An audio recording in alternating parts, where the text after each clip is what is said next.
ज्ञान सागर में आपका स्वागत है, आदर है, सत्कार है और अभिनंदन है।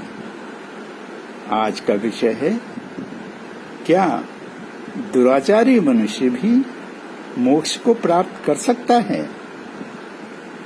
इसका उत्तर है हाँ, अवश्य। 84 लाख योनियों में भटकने के पश्चात तथा स्वर्ग के सुख भोग कर व नरक की यातनाओं को सहन करने के पश्चात पिछले जन्मों के प्रारब्ध कर्मों के अनुसार मनुष्य जन्म की प्राप्ति होती है। जीव पुण्य कर्मों के द्वारा पुण्य लोकों में जाता है तथा पाप कर्मों के द्वारा नरक में और पाप और पुण्य के मिश्रित कर्मों के द्वारा पुनः मनुष्य जन्म को प्राप्त करता है। इस मनुष्य जन्म का उद्देश्य मोक्ष प्राप्त करना होना चाहिए। अपने आत्म तत्व को जान लेना व उसमें स्थित हो जाना, यही मोक्ष है। मोक्ष एक अवस्था है, जिस अवस्था में सदा के लिए दुखों से मुक्ति हो जाती है तथा नित्य परम आनंद प्राप्त हो जाता है।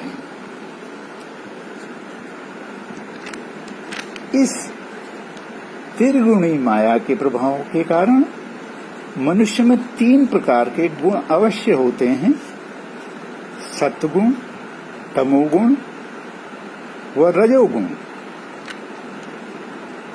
संसारी मनुष्य तमोगुण से अधिक प्रभावित होता है।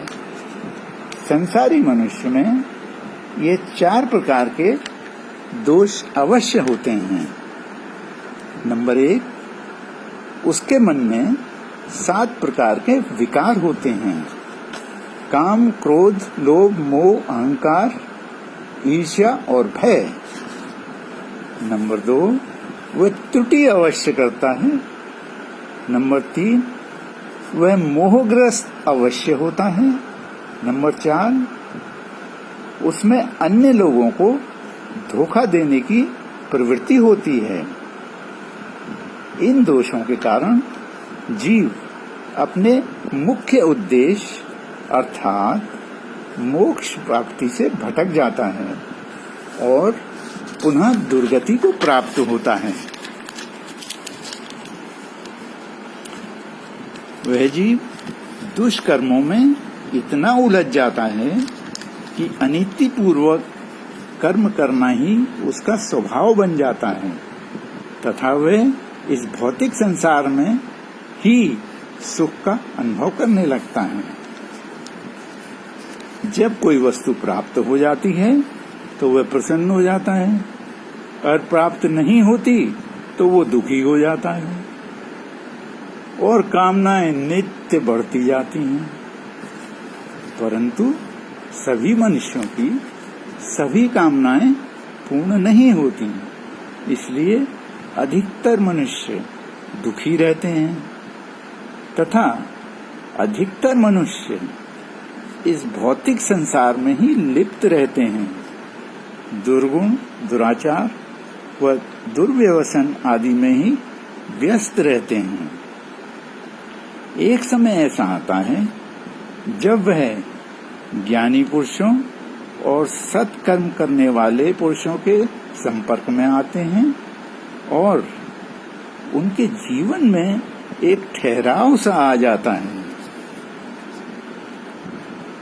उस समय कुछ मनुष्य तो सोचते हैं कि जो कुछ वह कर रहे हैं वही सही है।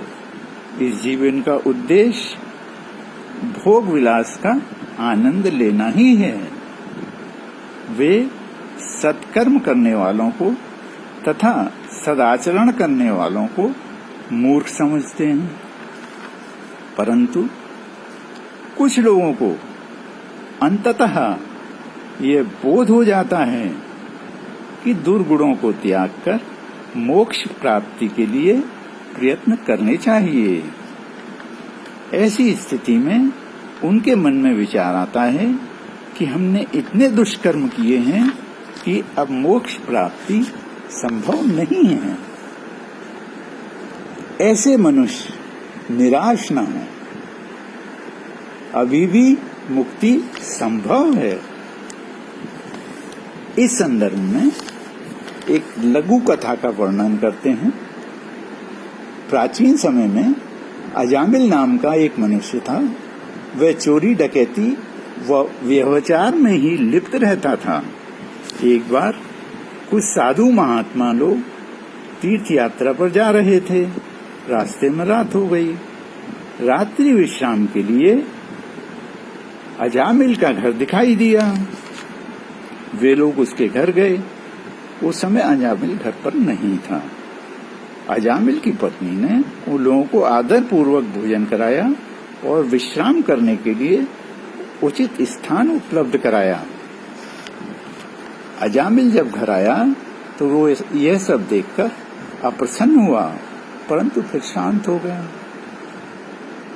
उसके मन में विचार आया कि वह साधुओं का सामान चुरा लेगा, परंतु वह ऐसा नहीं कर पाया। प्रातः जब साधु लोग चलने लगे तो उन्होंने आदर सत्कार के लिए अजामिल व उसकी पत्नी को धन्यवाद दिया तथा आशीर्वाद दिया। गुरु दक्षिणा के रूप में अजामिल के कल्याण के लिए उन्होंने एक वचन मांगा कि अब तुम्हारा जो पुत्र उत्पन्न होगा उसका नाम नारायण रखना तथा परमात्मा का ही भाव मन में रखना। अजामिल ने स्वीकृति दे दी। कुछ समय पश्चात अजामिल को पुत्र की प्राप्ति हुई। अजामिल ने उसका नाम नारायण रखा। अजामिल उससे बहुत प्रेम करता था। समय बीतता गया और एक दिन अजामिल का अंतिम समय आ गया। शरीर त्यागते समय प्रेम पूर्वक उसने पुकारा, नारायण, ओ नारायण, और उसकी मृत्यु हो गई। अंतिम समय में नारायण पुकारने के कारण वह सद्गति को प्राप्त हुआ। इस कथा को कहने का प्रयोजन यह है कि जब अजामिल जैसा पापी व्यक्ति सद्गति को प्राप्त हो सकता है तो आप क्यों नहीं। भगवान श्री कृष्ण ने कहा है कि शरीर त्यागते समय भी अगर कोई मनुष्य मेरा चिंतन करता है तो वह मुझको ही प्राप्त होता है। अब हम मुक्ति के कुछ साधनों का वर्णन करेंगे। नंबर 1, शरीर त्यागते समय भगवान नारायण का चिंतन करें। ओम अक्षर भी पूर्ण ब्रह्म है, अतः इसका उच्चारण भी कर सकते हैं। ओम की महिमा अनंत है। यह परम मंत्र है। सारे ब्रह्मांड का सृजन ओम शब्द से ही हुआ है। नंबर 2, श्रीमद् भगवत गीता का श्रवण व पठन पाठन करें। उसमें मुक्ति के 4 मार्ग बताए गए हैं: ज्ञान योग, कर्मयोग, भक्ति योग व ध्यान योग। उनके अनुसार आचरण करें। नंबर 3, महर्षि पतंजलि द्वारा बताए गए अष्टांग योग को सिद्ध करें।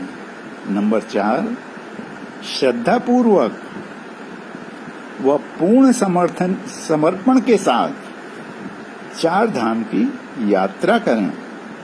ये धाम हैं श्री बद्रीनाथ जी, जगन्नाथ जी, द्वारका जी तथा रामेश्वरम। नंबर 5, अंतिम समय में गरुड़ पुराण में बताई गई विधि के अनुसार गंगा जल में तुलसी दल डालकर शालिग्राम का स्पर्श कराकर ग्रहण करें। वह गायत्री मंत्र का उच्चारण करें। नंबर 6,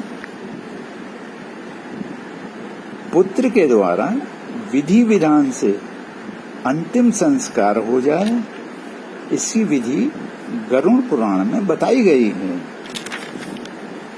नंबर 7, इस संसार में जो कुछ भी प्राप्त हुआ है उससे संतुष्ट हो जाएं।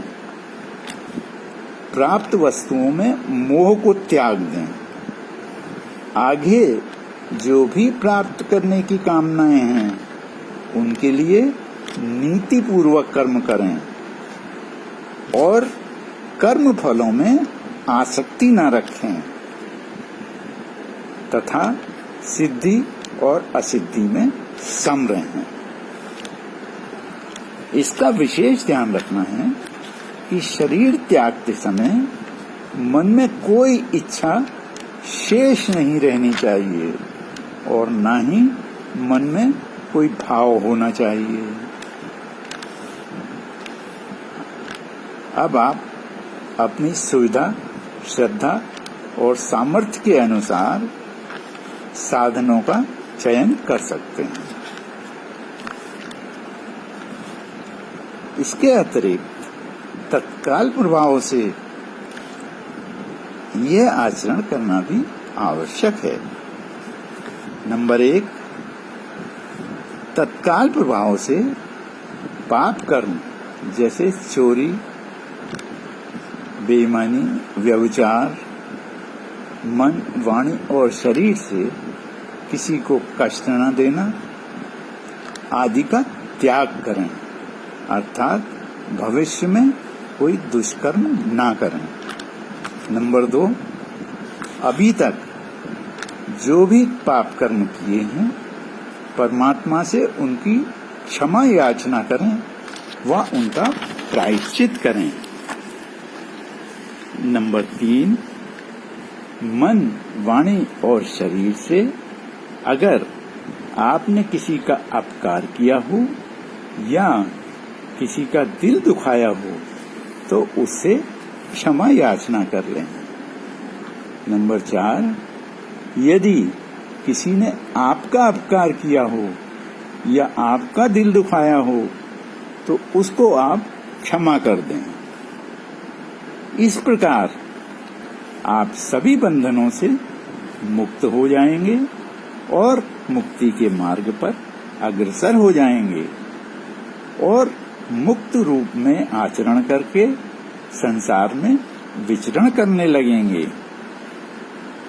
सभी कामनाओं में आसक्ति का त्याग करके सुख पूर्वक गृहस्थ जीवन व्यतीत करेंगे। यह जिंदा रहते हुए इसी जन्म में मोक्ष की प्राप्ति है।